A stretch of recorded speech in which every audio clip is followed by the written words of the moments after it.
नमस्कार दोस्तों। अ, नमस्कार। अभी जैसा कि आपको आदि पुरुष फ़िल्म के बारे में जो कंट्रोवर्सी अभी चल रही है, वो काफ़ी बवाल मचा हुआ है उस मूवी के ऊपर। उसके भी डिफ़रेंट पर्सपेक्टिव्स हैं लोगों के अपने-अपने विचार हैं, क्यों क्यों प्रॉब्लम्स हो रही है लोगों को। उसके एक्चुअली जो सबसे ज़्यादा विवाद है उसके जो उस कैरेक्टर्स का जो चित्रण है, किस तरह से किया है, वो कॉमिक स्टाइल में किया है और एक्सपेरिमेंट्स किए हैं काफ़ी। उनकी वेशभूषा जो जो उनका मेकअप वगैरह है और टोटैलिटी में जिस तरह से प्रेजेंटेशन है उनके कैरेक्टर्स का, जो कि रिलीजियस कैरेक्टर्स हैं रामायण से रिलेटेड, भगवान राम का, सीता माता जी का और तमाम दूसरे कैरेक्टर्स हैं, भगवान श्री हनुमान जी का। इन सब के मजाक सा बना के रख दिया इस फिल्म के अंदर। और अ, जिस जिस तरह से डायलॉग्स लिखे गए हैं उसके बहुत ही छिछोरे लेवल के, बहुत ही चीपड़े, जिन जो कहते हैं ना स्ट्रीट पे जो बोलते हैं जिस तरह की भाषा, वैसे भाषा यूज़ करी गई। जबकि रामायण को जब भी आप सुनते हैं तो उनकी चौपाइयाँ जब सुनते हो तो आप इतने सिंपल और इतने भगवान में लीन हो जाते हैं। इतनी अच्छी भाषा है वो भगवान की जो रामायण के अंदर जो लिखी है, वो अलग ही एक एक श्रद्धा, भगवान के लिए एक श्रद्धा और अ, एक इमोशनल अटैचमेंट होता है भगवान के साथ में, एक कनेक्शन बनता है उससे।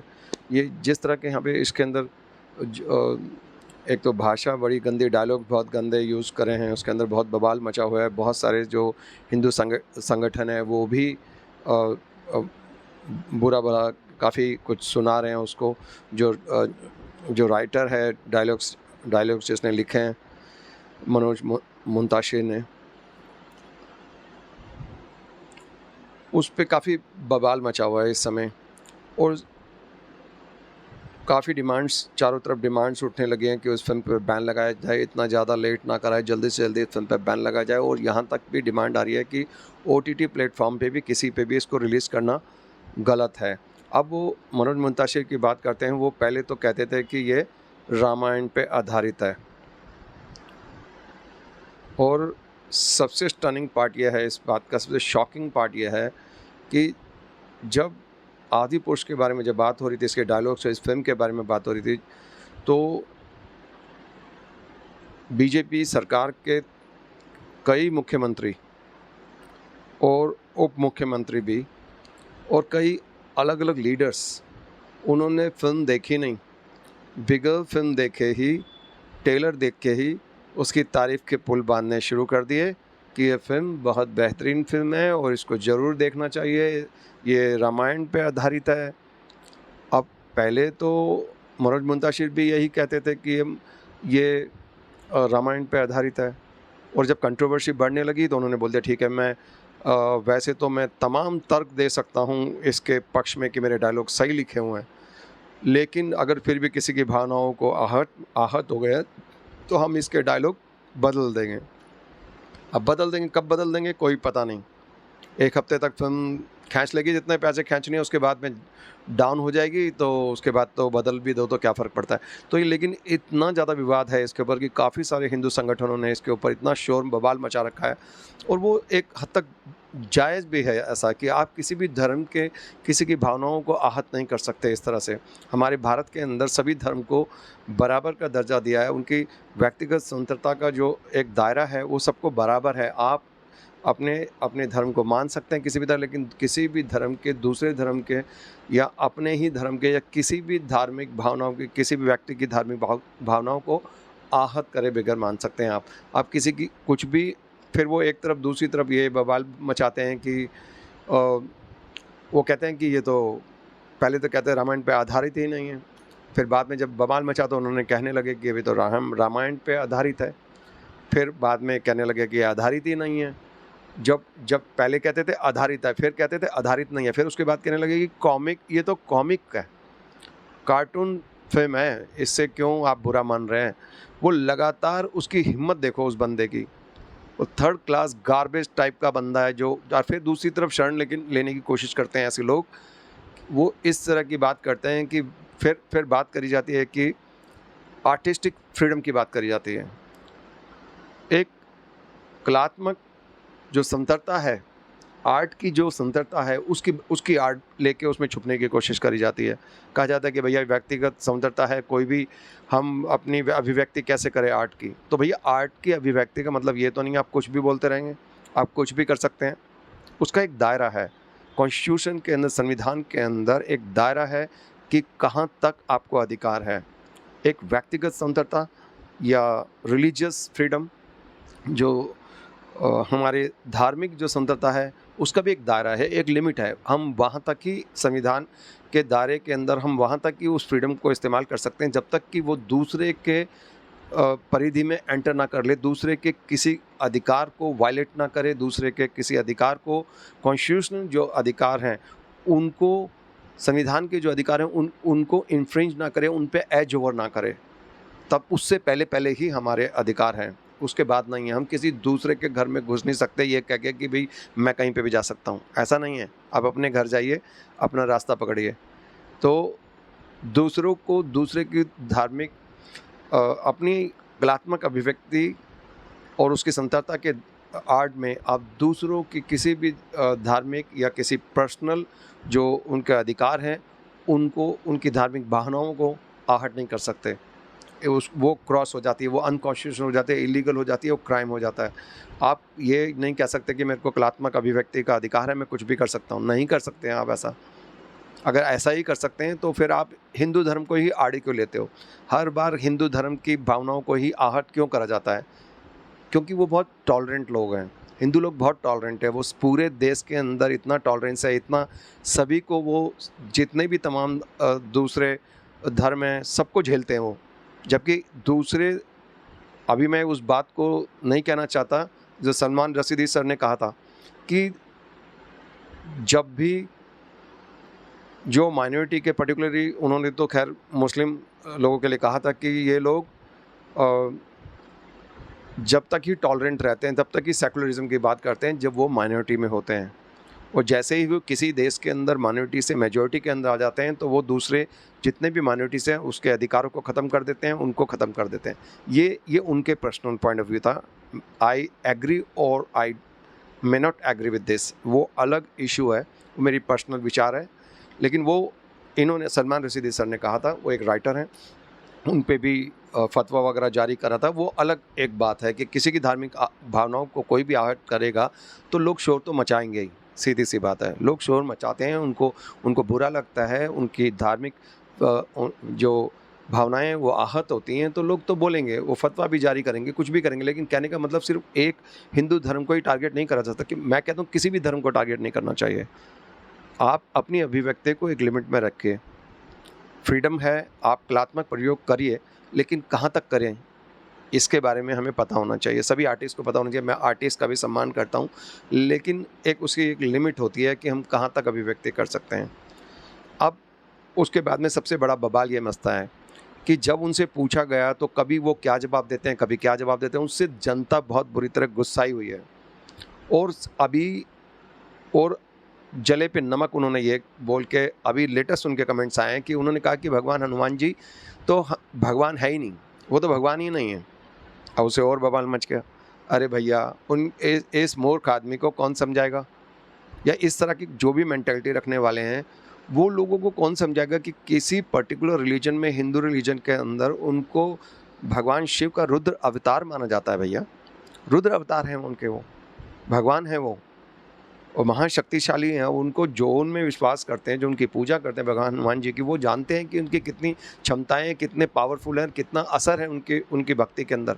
अब मनोज मुंतशिर ने कह दिया कि भैया वो तो भगवान नहीं है, और वो तो भगत हैं सिर्फ भगवान राम के, और हम लोगों ने उनको भगवान बना दिया है। अब इस बंदे को कौन समझाएगा बताइए? ये आदमी कुछ भी बोला जा रहा है, किसी भी हद तक बोला जा रहा है। और सबसे खतरनाक बात यह है कि बहुत सारे हिंदू धर्म के जो ग्रुप्स हैं वो साइलेंट है, काफ़ी सारे साइलेंट है। कुछ लोग आज मुझे मिले, वो मुझे भी धमकी देने लगे, मेरी बात को नहीं समझ पाए, वो मुझे भी धमकी देने लग गए थे किसी बात के ऊपर। तो मैं भी हिंदू हूँ, लेकिन वो लोग मुझे लगता है बहुत एक्स्ट्रा ऑर्डिनरी हिंदू हैं। वो किसी पे भी अटैक करते हैं, कोई भी कुछ बोलता है ना, कुछ भी जरा सा भी, उनको तो एकदम से वो रिएक्ट करने लगते हैं। जैसे कि फीड होता है ना, किसी प्रोग्राम्ड होते हैं कुछ लोग, उनकी साइकी प्रोग्राम्ड होती है, सबकॉन्शियस में पहले बैठा होता है कि कुछ भी बोले उसकी बात सुने बगैर नहीं एकदम से रिएक्ट कर दो। फिर मैंने उनको समझाया सब चीज़, तो तब उनको समझ में आया मैं जो बात कहना चाहता था।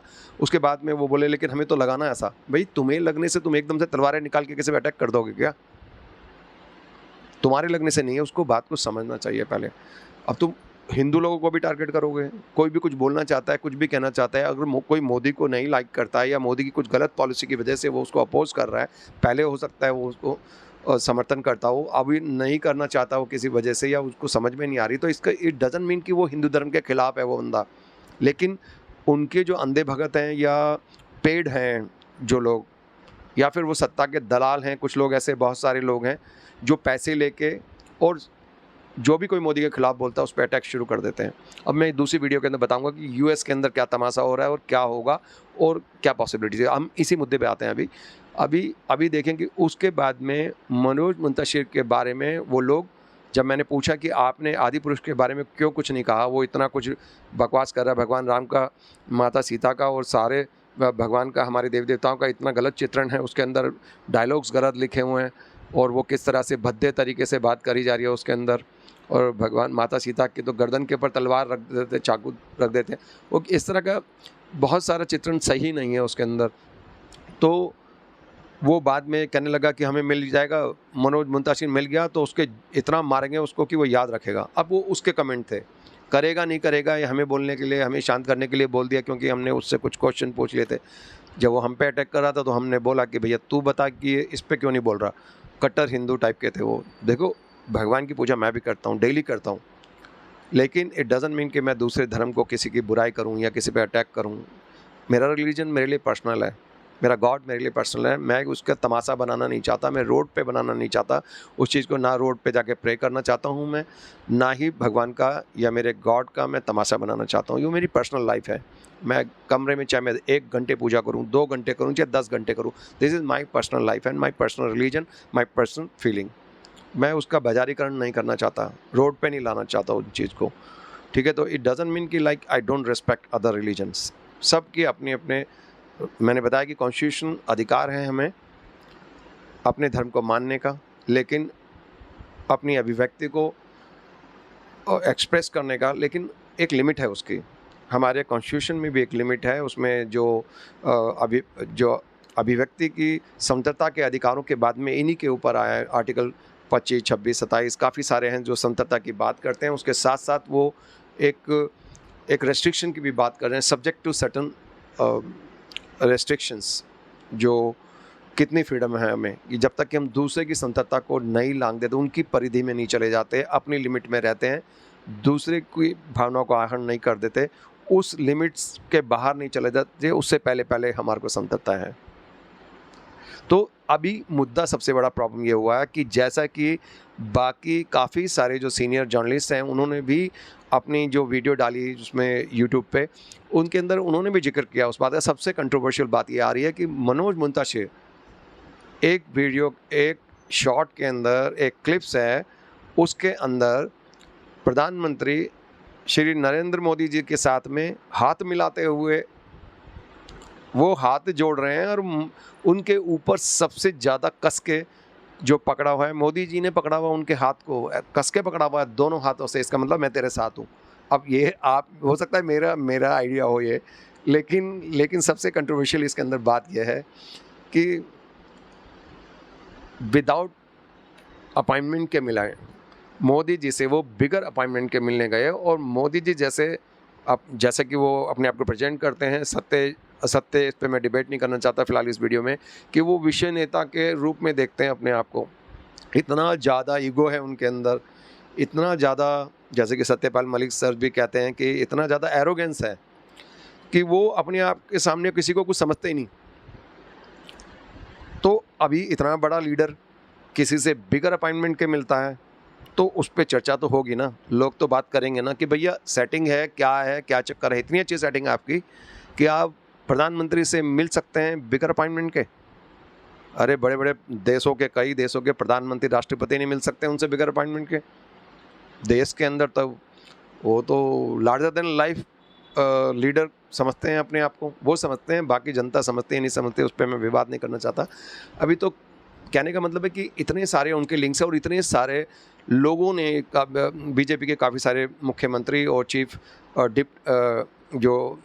उप मुख्यमंत्री जो हैं, उन्होंने ट्वीट कर करके लिखा, उनके बहुत सारे ट्वीट्स मिल जाएंगे, आप ट्विटर को चेक कर सकते हो। आदिपुरुष के फेवर में लिखा उन्होंने, और शायद मेरे ख्याल से उनकी गलती ये होगी कि वो जोश जोश में कह गए होंगे सब कुछ, और उन्होंने तारीफ़ करी आदिपुरुष की सिर्फ ट्रेलर देख के, फिल्म नहीं देखी थी उन्होंने। और मैं इस बात को मैं नहीं कहता कि किसी की आँख बंद करके क्रिटिसाइज़ करनी चाहिए। मैं जिन लोगों ने आदिपुरुष की तारीफ़ करी होगी ट्विटर में, वो जल्दीबाजी में कर दी, उनको नहीं पता होगा, शायद उन्होंने देखा तो नहीं होगा। मुझे नहीं लगता कि उसकी स्पेशल स्क्रीनिंग कराई होगी उस फिल्म की उन मुख्यमंत्रियों के लिए या उन लीडर्स के लिए, क्योंकि आँख बंद करके मैं उनको क्रिटिसाइज़ भी नहीं करना चाहता कि उन्होंने ऐसा जानबूझ के किया होगा। कई बार लोग नहीं समझ पाते, और मैं ये भी बात कहता हूँ कि देखो, तमाम जर्नलिस्ट हैं, सीनियर जर्नलिस्ट, उनको घेरे में ले रहे हैं मोदी जी को इस बारे में कि वो इनसे बिगर अपॉइंटमेंट मिलते हैं तो क्या पता नहीं आपस में सेटिंग है, और ये खुद ही इन्होंने कराया हो या इन्होंने ही सब बीजेपी लीडर्स ने ही स्पॉन्सर करा हो उस फिल्म को, क्योंकि इतने सारे लोगों ने, इतने सारे चीफ मिनिस्टर्स और अलग अलग राज्य के कई बीजेपी राज्यों के चीफ मिनिस्टर से लेके मुख्यमंत्रियों से लेके उप मुख्यमंत्री और दूसरे नेताओं ने इनकी तारीफ़ के पुल बांधे कि बहुत अच्छी फिल्म है और रामायण पे आधारित है ये। अब रामायण पे आधारित है, पहले मनोज मुंतशिर भी यही कहते थे कि रामायण पे आधारित है, उसके बाद में जब कंट्रोवर्सी बढ़ी तो वो कह दिया रामायण पे आधारित नहीं है, और कंट्रोवर्सी बढ़ी तो उन्होंने कह दिया कि इसके डायलॉग हम चेंज कर देंगे हफ्ते 10 दिन में। हफ्ते 10 दिन में जानते हो आजकल जो मूवी आती है, हफ्ते 10 दिन में तो लूट लाट के निकल लेती है मूवी, ख़त्म कहानी। इतने सारे एक साथ स्क्रीन्स पे चलाई जाती है पूरे देश के अंदर विदेशों के अंदर कि 10 दिन में तो गेम ही ओवर हो जाती है, ख़त्म। 10 दिन में तो अगर फिल्म 100 करोड़ पर डे के हिसाब से अगर कमाती है, और ये पॉसिबल है, तो 1000 करोड़ या 700 करोड़ 10 दिन में खींच के चले जाती है वर्ल्ड ओवर ग्लोबली, तो उसके बाद तो कर भी लो तो क्या फ़र्क पड़ेगा। तो वो बहुत, मुझे लगता है या तो बहुत चालाक हैं वो, या धूर्त हैं, या वो दोनों ही हैं, या फिर उनके पीछे कुछ ऐसे लोगों का हाथ है कि दे डोंट केयर। ये किसी की भावना हर्ट होती है, किसी को कुछ फ़र्क पड़ता है। और एक आदमी, मुझे आई डोंट नो कितने एजुकेटेड हैं वो, उनकी क्वालिफ़िकेशन क्या है, क्या वो इतने क्वालिफाइड हैं कि किसी भी पूरे धर्म की सत्यानाश कर सकते हैं, किसी के ऊपर इतने इस तरह के कमेंट्स पेश कर सकते हैं, इतने छिछोरे कमेंट पेश कर सकते हैं, या ऐसे डायलॉग्स लिख सकते हैं वो इस तरह के। और फिर डायलॉग्स लिखने के बाद फिल्म रिलीज़ होने के बाद भी लगातार बोला जा रहे हैं। भगवान हनुमान जी के ऊपर उन्होंने बोल दिया कि वो तो भगवान ही नहीं है। बताइए, ये इस बंदे की मेंटालिटी मुझे समझ में नहीं आती है। और जो भी ऐसे लोगों से, कंट्रोवर्शियल लोगों से लिंक्ड होंगे, अब चाहे कॉन्शियसली हुआ है या अनकॉन्शियसली हुआ है, जानबूझ के फ़ोटो खिंचवाए हैं या जल्दबाजी में खिंचवा लिया, या उनको पता ना हो कि भैया ये तो प्रधानमंत्री पे मिलने की पावर रखता है ये बंदा, तो हम तो कौन है जी, तो उन्होंने तारीफ़ कर दी होगी। तो हो सकता है, और मैं ये भी नहीं कहता कि मोदी जी को भी पता होगा या उन्होंने फ़िल्म देखी होगी, हो सकता है उन्होंने भी फ़िल्म नहीं देखी होगी, और आई एम श्योर कि उन्होंने नहीं देखी होगी फ़िल्म। अब उन्होंने तारीफ़ कर दी, हमने बहुत एक्सपेरिमेंटल फिल्म बनाई है जी, रामायण पे फिल्म बनाई है, ज़बरदस्त फिल्म बनाई है, बहुत अच्छा एक्सपेरिमेंट करा है, आर्टिस्टिक फिल्म है, बला बला बला, जो भी उन्होंने बोला होगा। एंड मुझे लगता नहीं कि प्रधानमंत्री महोदय ने ये फिल्म देखी होगी, उन्होंने भी तारीफ़ कर दी होगी, चलो ठीक है जी देख लेना है फिल्म। और ज़्यादातर केसेस में होता है, और ये प्रॉब्लम हकीकत में बीजेपी पे, ये फिल्म हो सकता है कि ये प्रोपेगेंडा मूवी हो, या फिर बीजेपी का जो एजेंडा है हिंदुत्व का, या हिंदू वोट बैंक जो है, उसको हाईलाइट करने के लिए या उसको ग्लोरीफाई करने के लिए, उस एंगल को हाईलाइट करने के लिए ये हो सकता है पेड करी हो, स्पॉन्सर करके फिल्म बनाई हो कि भाई आप 6 महीने पहले, इलेक्शंस के 6-7 महीने पहले कुछ ऐसा मूवी लाइए, ऐसा कुछ करिए। ये होता है, ये बहुत सारी जगहों पे होता है। कुछ लोग डॉक्यूमेंट्रीज लाते हैं, कुछ लोग फिल्म लाते हैं, और आजकल तो प्रोपेगेंडा मूवीज़ आती हैं, बहुत सारी प्रोपेगेंडा मूवीज़ आती हैं, और उसमें प्रोपेगेंडा होता है। अब जैसे कि पठान के अंदर, ये मैं समझता हूँ कि प्रोपेगेंडा मूवी थी। पठान मूवी के अंदर जिस तरह से एक पाकिस्तानी एजेंट को भारत को बचाते हुए दिखाया गया, और रॉ के देशभक्त एजेंट को देश के खिलाफ गद्दारी करते हुए दिखाया, जो कि पॉसिबल नहीं है वो चीज़। रॉ के एजेंट कितने डिवोटेड होते हैं अपने आप के बारे में, अपना, उनको कोई, जब कभी बेचारे ऐसे स्पाई लोग कहीं फंस जाते हैं दूसरे देश में, तो ऑन करने से भी मना कर देते हैं जासूसों को, तो स्पाइस को, एजेंट्स को तो ऑन करने से मना कर देते हैं, उनकी कंट्री मना कर देती है कि भैया हमारा नहीं है बंदा। कितने सारे हमारे लोग अभी भी बेचारे, हो सकता है दूसरे देशों में जेलों में सड़ रहे हों, काफ़ी सारे तो आया था, सरबजीत का आया था, काफ़ी सारे लोगों का इस तरह से आया था, वहीं पे मर गए बेचारे, वापस ही नहीं आ पाते कहीं तो उनकी ज़िंदगी बहुत मुश्किल होती है और बहुत डिवोटेड होते हैं वो लोग, और उनके ऊपर आप देशभक्ति का क्वेश्चन मार्क लगाएंगे कि रॉ का बंदा तो देशद्रोही है, और पाकिस्तानी जो कि 100% टेररिस्ट भेजते रहते हैं हमारे देश के अंदर, आतंकवादी गतिविधियाँ करते हैं, उनको स्पॉन्सर करते हैं आतंकवादियों को, हमारे देश के खिलाफ में कितना बवाल, कितने लोगों को वहाँ पे आतंकवादियों को स्पॉन्सर करते हैं वो लोग पाकिस्तान के अंदर भी, और लगातार कश्मीर में भी भेजते रहते हैं वो आतंकवादियों को, दूसरे कई राज्यों के अंदर भेजते हैं। इस समय पंजाब का भी ऐसा ही हाल करा हुआ उन्होंने, वहाँ पे भी लगातार अपने सिखा के खालिस्तानी जो एजेंट्स हैं उनको, आतंकवादी, उनको भेजा जा रहे हैं वो किसी न किसी रूप के अंदर, और वो उनका एजेंडा है। अब वो लोग इस तरह की चीज़ करते हैं, वो हमेशा हमारे देश के खिलाफ रहते हैं, और इस फिल्म के अंदर उनको हमारे फेवर में दिखा दिया, जो कि पॉसिबल नहीं है। आपको लगता है कि पॉसिबल है? नहीं है पॉसिबल। लेकिन जब मैंने किसी इंटरव्यू के अंदर ये बात कही किसी चैनल को, तो उसने उस वीडियो को ही रख लिया अपने पास, उसने रिलीज़ ही नहीं करा। मैं जबकि भगवा के ऊपर बात करी थी मैंने, जो भी थोड़ा 2 सेकंड का भगवा वो ड्रेस दिखाया, उसके अलावा हरी ड्रेस में भी दिखाया था दीपिका पादुकोण को, दूसरी ड्रेस इसमें 2-3 बार दिखाया। और पठान के अंदर, जो पठान मूवी की बात कर रहा हूँ मैं, कि शाहरुख खान की पैंट भी हरी दिखाई है, और दीपिका की ड्रेस 2 पीस सेट था वो भी हरा दिखाया। तो उसमें किसी की भावना आहट नहीं होती, तो हमारी भी भावना आहट नहीं होती। हिंदू धर्म बहुत ब्रॉड धर्म है, काफ़ी बड़ा है, और हज़ारों साल से जिंदा है, और अब भी जिंदा रहेगा, हमेशा जिंदा रहेगा वो। तो उसकी मान्यताएं, उसकी अंडरस्टैंडिंग जो है वो बहुत ब्रॉड है। हिंदू धर्म को इतने आसानी से किसी चीज़ से आहट नहीं होते हैं हम लोग।